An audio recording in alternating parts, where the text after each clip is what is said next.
ప్రధాని మోడీ గారు ఈరోజు మళ్ళీ మన రాష్ట్రానికి వస్తున్నారు. అంతకుముందు అమిత్ షా గారు వచ్చారు, మొన్న మోడీ గారు వచ్చారు, ఈరోజు మళ్ళీ మోడీ గారు వస్తున్నారు ఎన్నికల ప్రచారానికి. ఇంత శ్రద్ధ బీజేపీ పార్టీ కానీ మోడీ గారు కానీ మన రాష్ట్రం మీద ముందు ఎప్పుడైనా పెట్టారా? ఒకరి తర్వాత ఒకరు ఇన్నిసార్లు హడావిడిగా ఎన్నికల కోసమే కదా బీజేపీ ప్రయత్నాలన్నీ.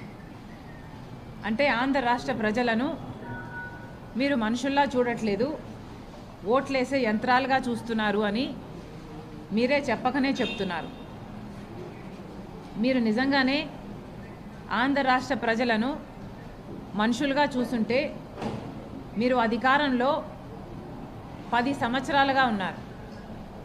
మరి 10 సంవత్సరాలలో ఆంధ్ర రాష్ట్రానికి చెందిన విభజన హామీలలో ఒక్కటైనా ఈ 10 సంవత్సరాలలో మీరు నెరవేర్చారా?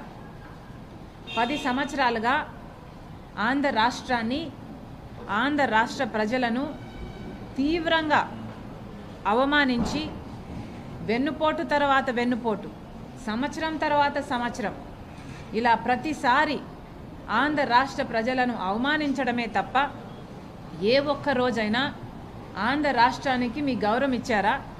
లేకపోతే ఈ ప్రజలకు మీరు విలువ ఇచ్చారా?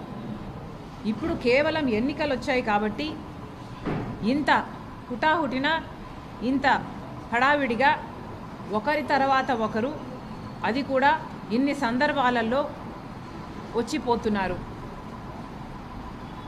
నిజంగా మోడీ గారిని అడుగుతున్నాము, అసలు మీ అంత దిగజారుడు రాజకీయాలు ఇక ఏ ఇతర జాతీయ పార్టీకైనా అసలు సాధ్యం కూడా కాదు. మీకు ఎంత తెలివి కాకపోతే మోడీ గారు ఒక పక్కేమో తెలుగుదేశం పార్టీతో బహిరంగంగానే పొత్తు పెట్టుకున్నారు, ఇంకో పక్కేమో జగన్మోహన్ రెడ్డి గారితో అక్రమ పొత్తు అలాగే కొనసాగుతుంది. ఏ పొత్తు అయితే 5 సంవత్సరాలుగా జగన్మోహన్ రెడ్డి గారు మోడీ గారి మధ్య సాగిందో అదే పొత్తు, దత్తపుత్రుడి పొత్తు ఈ రోజు వరకు కూడా కొనసాగుతూనే ఉంది. 5 సంవత్సరాలుగా జగన్మోహన్ రెడ్డి గారు మోడీ గారి వారసుడిగా, మోడీ దత్తపుత్రుడిగా, మోడీ ఏది కోరితే అది, ఎప్పుడు కోరితే అది అప్పుడు ఏది కాదనకుండా ప్రతి బిల్లులో సహాయం చేశారు. ఆఖరికి మన గంగవరం పోర్టుని అదానికి ఇచ్చారు మోడీ మనుషులకి.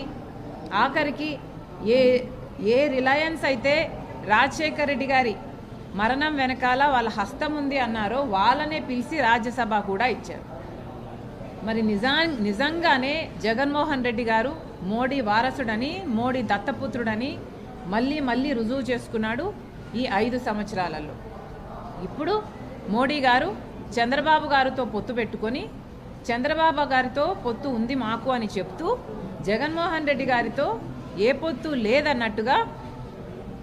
Do you want me to stop? Jaganmohan Reddy గారితో ఏ పొత్తు లేదన్నట్టుగా ఇప్పుడు జగన్మోహన్ రెడ్డి గారిని దూషిస్తున్నారు. కేవలం మైనారిటీ ఓట్ బ్యాంకు కోసం ఈ తిప్పలన్నీ. అంటే Hindu vote bank, BJP vote bank, Telugu Desam vote bank ఇంటాక్ట్గా చంద్రబాబు పొత్తుతో ఉండాలి, మిగతా మైనారిటీ ఓట్ బ్యాంక్ అంతా జగన్మోహన్ రెడ్డి గారు పోయినసారిలాగా గార్నర్ చేసుకోగలిగితే ఈ ఓట్ బ్యాంకు ఆ ఓట్ బ్యాంకు రెండు కలిపితే మళ్ళీ మోడీకే బెనిఫిట్ అవ్వాలి అన్నది మోడీ గారి స్ట్రాటజీ. ఆంధ్ర రాష్ట్ర ప్రజలేం పిచ్చోళ్ళు కాదు మోడీ గారు. ఆంధ్ర రాష్ట్ర ప్రజల గుండె చప్పుడు ఒకసారి వినండి. మోడీ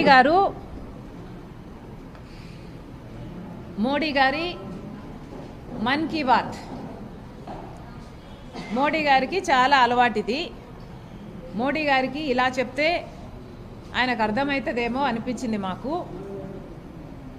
మోడీ గారి మన్ కీ బాత్, ఆంధ్ర రాష్ట్రుల మన్ కీ బాత్ కూడా ఒకసారి మోడీ గారి చెవున పడితే బాగుంటుంది.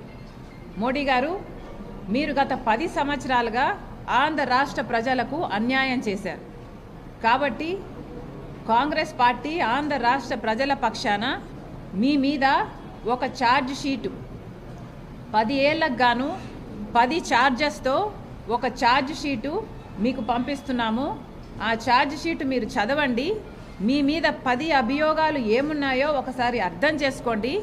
ఆంధ్ర రాష్ట్ర ప్రజల మన్ కీ బాత్ మీరు అర్థం చేసుకున్నాక ఆ ఛార్జ్ షీటు ప్రకారము ఆంధ్ర రాష్ట్ర ప్రజలకు క్షమాపణ లిఖితపూర్వకంగా ఒక క్షమాపణ లేఖ రాసి ఆంధ్ర రాష్ట్ర ప్రజల హక్కులన్నీ మీరు కాపాడతారని, వెంటనే ఫుల్ఫిల్ చేస్తారని ఒక రిటర్న్ అఫిడవిట్ రాసి తర్వాత ఆంధ్ర రాష్ట్రంలో అడుగు పెట్టాలని కాంగ్రెస్ పార్టీ డిమాండ్ చేస్తుంది. ఇది మోడీకి రాస్తున్న లెటరు. దీంట్లో 10 ఛార్జ్ షీట్లు 10 ఛార్జెస్ ఉన్నాయి. ఇవి బ్రీఫ్గా వివరిస్తా.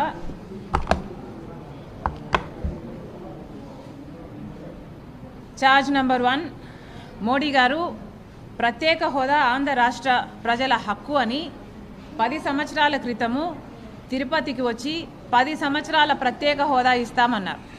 అప్పుడు మోడీ గారు చంద్రబాబు గారితో పొత్తు పెట్టుకుంటే చంద్రబాబు గారు మాకు 15 ఏళ్ళు కావాలి అంటే మోడీ గారు తిరుపతి సాక్షిగా ఆంధ్ర రాష్ట్ర ప్రజలందరికీ మాటిచ్చారు 10 సంవత్సరాల ప్రత్యేక హోదా అని. మరి అధికారంలోకి వచ్చాక 10 సంవత్సరాలు అయింది ఈ రోజుటికి. 10 సంవత్సరాల కిందట చెప్పిన మాట ఈ రోజుటి వరకు మోడీ గారు నిలబెట్టుకోలేదు. అందుకు గాను మోడీ గారు ఆంధ్ర రాష్ట్ర ప్రజలకు లిఖితపూర్వకంగా క్షమాపణ చెప్పాలి. వెంటనే మీరు ఒకవేళ అధికారంలో వచ్చే ప్రసక్తి లేదు, కానీ ఒకవేళ పొరపాటున వస్తే కూడా మీరు వెంటనే దీన్ని ఫుల్ఫిల్ చేస్తారని అఫిడవిట్ రాసిచ్చే ధైర్యము మీకుందా? అలాగే పోలవరం ప్రాజెక్టు చంద్రబాబు గారు అయితేనేమి, జగన్మోహన్ రెడ్డి గారు అయితేనేమి ఒకరు టెండరింగ్ అని ఒకరు రివర్స్ టెండరింగ్ అని ఆంధ్ర రాష్ట్ర ప్రజలకు అన్యాయమే చేశారు తప్పితే ఇంతవరకు కూడా పోలవరం ప్రాజెక్టులో ఖర్చు పెట్టిన 15,000 కోట్ల రూపాయలు ఏమైంది? బూడిదలో పోసిన పన్నీర్ అయిందా? ఏమైంది? దాని మీద ఒక ఎంక్వైరీ లేదు. ఎందుకు ఖర్చు పెట్టారు? అసలు ఏం జరుగుతుంది పోలవరం ప్రాజెక్టులో? మీరు ఎందుకు దానికి జాతీయ హోదా ఇవ్వటం లేదు? ఎందుకు ఆ ప్రాజెక్టు కట్టడం లేదు? మోడీ గారు ఆంధ్ర రాష్ట్ర ప్రజలకు సమాధానం చెప్పాలి. లిఖితపూర్వకంగా పోలవరం ప్రాజెక్టు కట్టనందుకు మీరు క్షమాపణ చెప్పి అది వెంటనే టేకప్ చేస్తామని అఫిడవిట్ మీరు సంతకం చేసి ఇవ్వగలరా? రాజధానికి మోడీ గారు 10 సంవత్సరాల క్రితం వచ్చి భూమి పూజ చేశారు. అమరావతి రాజధాని అవుతుంది అని చెప్పారు. ఢిల్లీని తలపిస్తాము అన్నారు.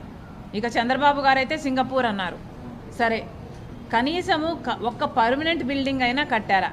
10 సంవత్సరాలుగా 2 ప్రభుత్వాలు మారితే ఇద్దరూ మీకు తొత్తులైతే, ఇద్దరూ మీకు పొత్తులు పెట్టుకునే వాళ్ళే అయితే, ఒకరు సక్రమంగా పెట్టుకున్నా ఒకరు అక్రమంగా పెట్టుకున్నా ఇద్దరూ మీ వాళ్ళే అయినప్పుడు మాకు రాజధాని లేదు అన్న ఇంగితము మీకు ఇంతవరకు ఎందుకు మీ నోటీస్లోకి రాలేదు? మాకు రాజధాని కూడా లేదు. మీకు న్యూఢిల్లీ ఉంది, మిగతా అన్ని రాష్ట్రాలకు అన్ని రాజధానీలు ఉన్నాయి. మరి మాకేముందండి? మాకు ఏది మిగల్చలేదు కదా. మరి కనీస బాధ్యత కాదా మీకు? మోడీ గారికి ఒక రాజధాని అన్నా మనకు కట్టడము, కనీసం అది కూడా చేయలేదు అంటే మరి మీరు క్షమాపణ చెప్పాల్సిన అవసరం లేదా? ఆంధ్ర రాష్ట్ర ప్రజలకు ప్రధానమంత్రిగా 10 సంవత్సరాలుండి దీనికి కూడా లిఖితపూర్వకంగా మీరు క్షమాపణ చెప్పండి. చెప్పిన తర్వాతనే ఆంధ్ర రాష్ట్రంలో మీరు అడుగు పెట్టండి. అంతేకాదు వైజాగ్ స్టీల్ అన్నది ఆంధ్ర రాష్ట్రానికి తలమానికం లాంటిది. అలాంటి వైజాగ్ స్టీలును నిలబెట్టాల్సింది పోనిచ్చి కేంద్ర ప్రభుత్వము రాష్ట్ర ప్రభుత్వం ఇద్దరు కుమ్మక్కయి వాటి భూములను దోచేసుకోవడానికి కోసం ఆ ప్రాజెక్టును మొత్తం నిర్వీర్యం చేసి మొత్తం ఇది నష్టాలలో పోతే తప్ప ఈ ప్రాజెక్టు మన చేతుల్లోకి రాదు అన్నట్టు ఏ ఒక్క అంశంలో కూడా విశాఖ స్టీలును ఆదుకోకుండా కేంద్ర ప్రభుత్వము రాష్ట్ర ప్రభుత్వము ఇద్దరు విలన్లలాగా వ్యవహరించి ఈరోజు దాని పరిస్థితి అగమ్యగోచరంగా తయారైంది. ఇది ఎక్కడి న్యాయమని అడుగుతున్నాం. ఆంధ్ర రాష్ట్రానికి చెందిన తలమానికం వైజాగ్ స్టీల్ అయినప్పుడు అలాంటి ప్రాజెక్టును కూడా మీరు పరిరక్షించకపోతే ఇంకా మీరు ఎలాంటి ప్రధానమంత్రి? అందుకే దానికి కూడా మీరు క్షమాపణ రాసివ్వాలి అని కాంగ్రెస్ పార్టీ డిమాండ్ చేస్తుంది. ఆంధ్ర రాష్ట్ర విభజన హక్కులలో 5వది, ఆంధ్ర రాష్ట్ర విభజన హక్కులలో ఏ ఒక్కటి కూడా మోడీ గారు ఇంతవరకు నిలబెట్టుకుంది లేదు. కడప స్టీల్ ఫ్యాక్టరీ అయితేనేమి, రాయలసీమకు నార్త్కు స్పెషల్ ఎకనామిక్ జోన్ ప్యాకేజ్ అయితేనేమి, రైల్వే జోన్ అయితేనేమి, దుగరాజపట్నం పోర్ట్ అయితేనేమి, ఒక్కటంటే ఒక్కటి కూడా ఏది పోలవరము, రాజధాని, స్పెషల్ స్టేటస్ ఇవన్నీ కాకుండా పెద్దవి చిన్నవి ఏ ఒక్కటి నిలబెట్టుకోనందుకు మోడీ గారు సమాధానం చెప్పాలి. ఎందుకు నిలబెట్టుకోలేదు, ఒక్కటైనా ఎందుకు నిలబెట్టుకోలేదు అని అడుగుతున్నాం. మీకు ఏమాత్రం చిత్తశుద్ధి ఉన్నా ఆంధ్ర రాష్ట్ర ప్రజల మీద ఇది చేయలేకపోతున్నాము, దాని బదులు ఇది చేస్తాము అని మీరు చెప్పాలి. కానీ ప్రధానమంత్రిగా ఉండి ఒక్కసారైనా ఒక్క సమాధానం కూడా చెప్పకుండా కనీసం ఇక్కడ ప్రజలు ఉన్నారు, వాళ్ళకు విలువ ఇవ్వాలి, వాళ్ళకు ఎక్స్ప్లెనేషన్ ఇవ్వాలి, వాళ్ళకు భరోసా కల్పించాలి అని అన్న మనసు మీకు ఎప్పుడూ రాలేదు. ఈరోజు ఎన్నికలు వచ్చాయి కాబట్టి ఈరోజు హడావుడిగా వచ్చి ఇక్కడ ఒకరి తర్వాత ఒకటి ఇన్ని సభలు పెట్టి ఇన్ని మాట్లాడుతున్నారే, నిస్సిగ్గుగా ఆంధ్ర రాష్ట్ర ప్రజలు మీ గురించి ఏమనుకుంటున్నారు అని ఒక్కసారైనా ఆలోచన చేశారా? మా మన్ కీ బాత్ వినండి, క్షమాపణ ఆంధ్ర రాష్ట్ర ప్రజలకు చెప్పండి. ఉద్యోగాల విషయంలో కేంద్ర ఉద్యోగాలు అన్నీ కలిపితే 30 లక్షల ఉద్యోగాలు ఖాళీగా ఉన్నాయి. అవి భర్తీ కాలేదు, అవి భర్తీ చేయలేదు మోడీ గారు.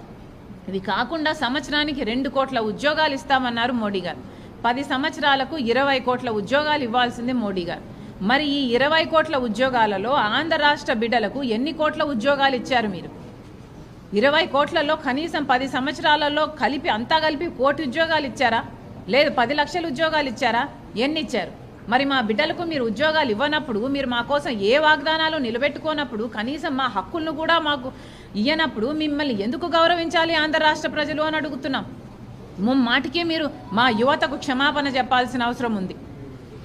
7వది ఎస్సీ, ఎస్టీ, బీసీ మైనారిటీలకు వీళ్లకు రక్షణ కల్పించాల్సిన బాధ్యత ప్రధానమంత్రికి, కేంద్రంలో అధికారంలో ఉన్న పార్టీకి ఉంటుంది. కానీ బీజేపీ ఒక మతతత్వ పార్టీ. మరి మీరు మణిపూర్ లాంటి ఘటనల ద్వారా ఏం భరోసా కల్పిస్తున్నారు ప్రజలకు? ఎస్సీ, ఎస్టీ, బీసీ మైనారిటీలకు వాళ్ళు కేటాయించిన నిధులలో ఏమాత్రం ఇస్తున్నారు? కనీసం వాళ్ళకి ఈరోజు వాళ్ళ ప్రాణాలకు కూడా రక్షణ లేకుండా పోయింది. ఎన్ని దాడులు జరుగుతున్నాయి వాళ్ళ మీద. మా రాష్ట్రంలోనైనా ఎన్ని దాడులు జరుగుతున్నా మీ కమిషన్లకు వచ్చి మేము రిపోర్టు చేసినా ఒక్కసారైనా స్పందించలేదు. ఎందుకు అని అడుగుతున్నాం. ఈ అట్టడుగున ఉన్న వర్గాలందరికీ మీరు క్షమాపణ చెప్పాల్సిన అవసరం మాటికి ఉంది. కరప్షన్ ఆంధ్ర రాష్ట్రంలో ఎంత విచ్చలవిడిగా కరప్షన్ జరుగుతుంది అని మేమే అంటాం కాదు, మీరు మోడీ గారు, అమిత్ షా గారే మా దగ్గర సభలు పెట్టి ఇప్పుడు గింజుకొని అరుస్తున్నారా? ఏమండి, మీకు 10 సంవత్సరాలుగా మీరు అధికారంలో ఉంటే ఇక్కడ జరుగుతున్న కరప్షన్ మీకు అర్థం కాలేదా? 5 సంవత్సరాలుగా దత్తపుత్రుడు అని జగన్మోహన్ రెడ్డి గారు అంతగా కౌగలించుకున్నారే, మరి 5 సంవత్సరాలుగా మీకు అర్థం కాలేదా ఇక్కడ జరుగుతున్న కరప్షను? శాండ్ అయితేనేమి, ల్యాండ్ అయితేనేమి, ఎన్ని కరప్షన్లు జరుగుతున్నాయని మీరు చెప్తున్నారే ఇప్పుడు. అంటే మీకు ఎప్పుడు ఏది కావాల్స్తే అప్పుడు అది మాట్లాడతారా? ఏం మాట్లాడుతున్నారండి? ఇప్పుడు కరప్షన్ ఇప్పుడు మాట్లాడుతున్నారే. మరి అధికారంలో ఉన్నది మీరు కదా, కేంద్రంలో మీరు అధికారంలో ఉన్నప్పుడు మీరు కాపలా కుక్క కాదా దేశం అంతటికి? మరి ఒక రాష్ట్రంలో కరప్షన్ జరుగుతుంది అంటే మీరు వాచ్ డాగ్ లాగా ఒక యాక్షన్ తీసుకోవాల్సిన అవసరం లేదా? అప్పుడేమో మీకు దత్తపుత్రుడు, ఇప్పుడేమో కరప్షనా? ఈ కరప్షన్ మీకు మరి ముందే తెలుసుంటే ఎందుకు ఏ యాక్షన్ అయినా తీసుకోలేదు? ఒక కాగ్ అయినా, ఒక ఈడీ అయినా, ఒక సిబిఐ అయినా ఒక్క ఎంక్వైరీ అయినా వేశారా మీ దత్తపుత్రుని ప్రభుత్వం మీద? ఇంకో పక్క లిక్కర్ మాఫియా అని మీరే మాట్లాడుతున్నారు. అసలు ప్రపంచంలో ఎక్కడా లేని లిక్కర్ విధానం ఆంధ్ర రాష్ట్రంలో ఉంది. ఇది ఎక్కడ పద్ధతి అండి? పూర్తి మద్యపాన నిషేధం చేస్తానన్న జగన్మోహన్ రెడ్డి గారు మద్యపాన నిషేధం చేయలేదు కదా. ఈరోజు సర్కారు ఏది అమ్ముతే ప్రజలు అదే తాగాలి అంటున్నారు. ఎక్కడ అసలు ఒక క్వాలిటీ, ఒక హెల్త్ చెక్ ఉందా? ఏం క్వాలిటీ అమ్ముతున్నారు? 25% మంది ఎక్కువ చచ్చిపోతున్నారు ఈ లిక్కర్ తాగి. కిడ్నీలు, లివర్లు చెడిపోయి ఎవరు పట్టించుకుంటున్నారు? కేంద్రం నుంచి ఒక్క హెల్త్ ఆడిట్ అయినా జరిగిందా? ఎక్కడా లేని విధంగా మన రాష్ట్రంలో అసలు ఓన్లీ క్యాష్ పద్ధతిలో ఉంది లిక్కర్ అంతా. అంటే స్టేట్ ట్యాక్స్ ఎంత, సెంట్రల్ ట్యాక్స్ ఎంత, ఎక్సైజ్ ట్యాక్స్ ఎంత, ఎవరికి ఎంత పోతుంది, ఎంత అమ్ముతున్నారు, ఒక లెక్క, ఒక పాడు పద్ధతి ఏదైనా ఏడ్చిందా? మరి ఇదంతా కేంద్రంలో మీరు అధికారంలో ఉండి మీరు గాడిదలు కాసారా? ఎందుకు ఏ యాక్షన్ అయినా తీసుకోలేదు గత 5 సంవత్సరాలుగా? ఇప్పుడు వచ్చి కరప్షన్ అని గింజుకొని అరుస్తున్నారే.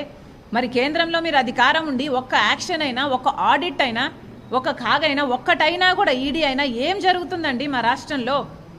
ఇన్ని అప్పులు చేస్తున్నారు, యథేచ్ఛగా ఇచ్చిన డబ్బులన్నీ ఇష్టం వచ్చినట్లు ఖర్చు పెడుతున్నారు. ఒకదానికి ఇవ్వడము, కేంద్ర నిధులు ఇంకో దానికి మళ్లించడము. ఒక్కటైనా పట్టించుకుందా కేంద్రం దత్తపుత్రుని గవర్నమెంట్ మీద? మరి ఇప్పుడు గింజుకొని అరుస్తున్నారు మీరు. సిబిఐ లాస్ట్ అంశము, సిబిఐ కర్నూలులో అవినాష్ రెడ్డి గారిని అరెస్ట్ చేయడానికి వస్తే మీ దత్తపుత్రుడు పోలీసులను పెట్టి మూకలను పెట్టి సిబిఐను కూడా భయభ్రాంతులకు గురి చేసి సిబిఐను కూడా తరిమి కొట్టారు. మరి సిబిఐ అన్నది ఒక దేశానికి ఒక రాష్ట్రానికి కాదు, ఒక దేశానికి చెందిన సంస్థ. మరి అంతగా మీ దత్తపుత్రుడు సిబిఐని అవమానిస్తే మరి మీరు ఏం చేశారు? కనీసం దేశానికి అతి ఉన్నతమైన సంస్థల్లో ఒక సంస్థ సిబిఐని అంత ఘోరంగా అవమానిస్తే మరి దేశం అంతటికీ అవమానం కదా, ప్రజలందరికీ అవమానం కదా. మరి ఏం చేశారు మీరు? ఇలా ఒక్కొక్క సంస్థను నీరుగార్చడం, ఒక్కొక్క సంస్థను మీ ఇష్టం వచ్చినట్లు వాడుకోవడం, మీ వాళ్ళను కాపాడుకోవడం.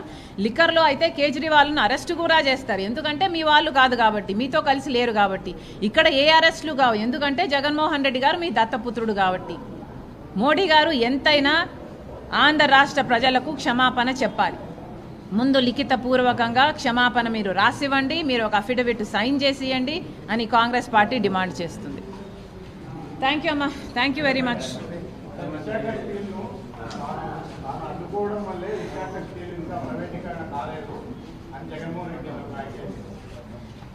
అసలు విశాఖపట్నం ఈ పరిస్థితిలో ఉంది అంటే ఎవరు కారణమండి? కనీసం దానికి ఒక క్యాప్టివ్ మైన్ అరేంజ్ చేయాల్సిన బాధ్యత ముఖ్యమంత్రిగా లేదా? ముఖ్యమంత్రిగా ఏం చేశారు తెలుసా? మొన్న విశాఖపట్నం స్టీల్స్కు మేము ముఖ్యమంత్రి విజిట్ తర్వాత మేము విజిట్ చేస్తే అక్కడ వాళ్ళు చెప్పిన విషయము, అమ్మా మేము ముఖ్యమంత్రికి చెప్తే ఓ అవునా ఇది నష్టాలలో ఉందా అని అడిగాడు అని అంటున్నారు. అంటే ముఖ్యమంత్రి హోదాలో ఉన్నవాడు విశాఖ స్టీలు ఏ పరిస్థితిలో ఉందో కూడా తెలియదా? వాళ్ళు ఎన్ని రోజుల నుంచి ధర్నాలు చేస్తున్నారో తెలుసా, నిరాహార దీక్షలు చేస్తున్నారో తెలుసా? ఇప్పటికి 1000 రోజులు పైనే దాటిపోయింది. మరి మీ రాష్ట్రంలో అన్ని రోజుల పాటు తిండి లేకుండా ధర్నాలు చేస్తుంటే మీకు అంతమంది 30,000 ఎంప్లాయీస్ ఉన్న ఇన్స్టిట్యూట్ అది. అలాంటి ఆర్గనైజేషన్లో ఏం జరుగుతుందో మీకు తెలియదా?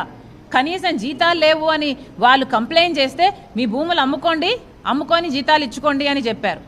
భూముల మీద ఉన్నంత శ్రద్ధ మనుషుల మీద లేదా? ఎంప్లాయీస్ మీద లేదా? ముఖ్యమంత్రి హోదాలో ఉన్న వ్యక్తి మాట్లాడాల్సిన మాటలేనా ఇవి? రాజశేఖర్ రెడ్డి గారు తండ్రి రాజశేఖర్ రెడ్డి గారు మరి ఏం చేశారండి? రాజశేఖర్ రెడ్డి గారు విశాఖ స్టీల్ కోసం నిలబెట్టడానికి డబ్బులు ఇవ్వలేదా ఆ రోజు? మరి మీరెందుకు ఇవ్వటం లేదు?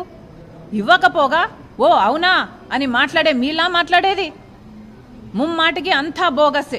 విశాఖ స్టీలు ఇలాగే కేంద్రంలో బీజేపీ, రాష్ట్రంలో వైసీపీ ప్రభుత్వం కొనసాగితే విశాఖ స్టీలు అమ్ముడు పోవడం ఖాయం.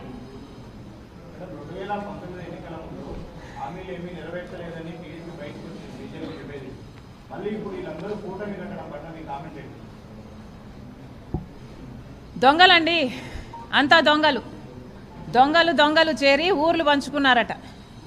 చంద్రబాబు గారు, జగన్మోహన్ రెడ్డి గారు, బీజేపీ పార్టీ అందరూ దొంగలే.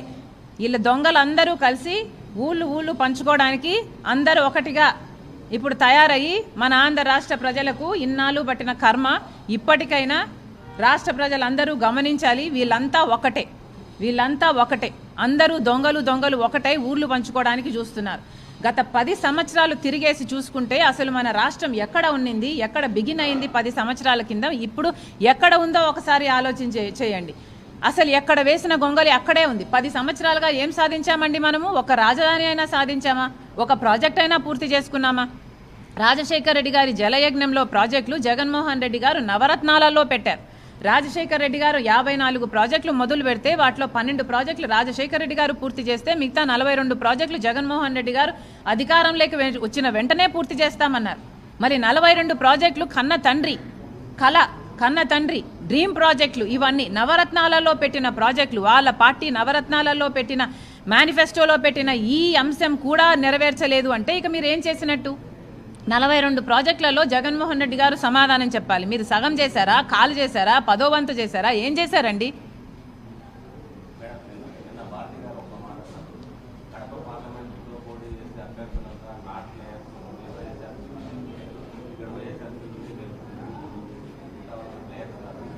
అవునండి, వాళ్ళే అధికారంలో ఉండాలి, వాళ్ళే గొడ్డలు తీసుకొని అందరినీ వాళ్ళకి అగెయిన్స్ట్గా ఉన్న వాళ్ళందరినీ నరికేయాలి, వాళ్ళే సింగిల్ ప్లేయర్గా ఉండాలి. ఇదేనా భారతి గారి స్ట్రాటజీ? ఇదేనా? అంతే కదా, గొడ్డలితో మిగతా వాళ్ళందరినీ నరికేయండి, మీరే సింగిల్ ప్లేయర్గా ఉంటారు. అప్పుడు ఈరోజు అవినాష్ రెడ్డి గారు ఊరు దాటిపోవడానికి ఇక ఓటమిని ఒప్పుకునే పరిస్థితికి వచ్చి పాస్పోర్ట్లు కూడా తయారు చేసుకుంటున్నారు. ఆయన ఊరి దాటిపోవడానికి ఎలా అయితే నేను తప్పించుకొని పోగలను, నేను ఓడిపోతే నా అరెస్ట్ ఖాయం అన్న పద్ధతిలో ఉంది వాళ్ళ పరిస్థితి. ఇప్పుడు నేను ఆంధ్ర రాష్ట్ర ప్రజలకు కాదు, కడప ప్రజలకు చెప్తున్నాను, అవినాష్ రెడ్డి గెలిస్తే నేరం గెలిచినట్టు, రాజశేఖర రెడ్డి బిడ్డ ఓడిపోతే నేరం గెలిచినట్టు. కడప ప్రజలందరూ ఆలోచన చేయాలి. మీ ఎంపీని కలవడానికి మీ జిల్లాలోనే మీకు వీలుండాలి అంటే రాజశేఖర రెడ్డి బిడ్డకు ఓటేయండి. మీ ఎంపీని కలవడానికి మీరు జైలుకి వెళ్ళాలి అంటే అవినాష్ రెడ్డికి ఓటేయండి. Thank you.